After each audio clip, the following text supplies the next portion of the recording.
खोपोलीत नालेसफाई व गटारांच्या कामाला सुरुवात. सुरू असलेल्या नालेसफाई व गटाराच्या कामांची मुख्याधिकाऱ्यांनी केली पाहणी. खोपोली प्रतिनिधी. खोपोली कार्यक्षेत्रात येणाऱ्या काही भागात मान्सूनपूर्व कामे करण्याचे आवाहन खोनपाचे मुख्याधिकारी डॉक्टर पंकज पाटील यांनी स्वीकारले असून या कामांना मोठ्या वेगाने सुरुवात केली आहे.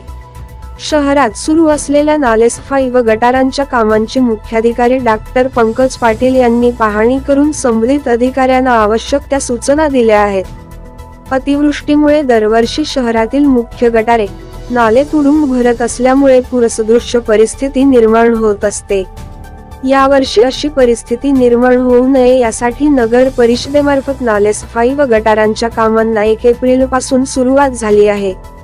सर्व मोठी गटारे, जवळपास 90हून अधिक लहान मोठ्या नाल्यांमधील गाळ, माती, कचरा काढून सफाई करण्यात येणार असल्याची माहिती मुख्याधिकारी डॉक्टर पंकज पाटील यांनी दिली. नगर परिषदेच्या आरोग्य आणि बांधकाम विभागाच्या माध्यमातून विविध प्रभागातील लहान मोठी गटारे, नाले यांच्या सफाईचे काम दरवर्षी हाती घेतले जाते.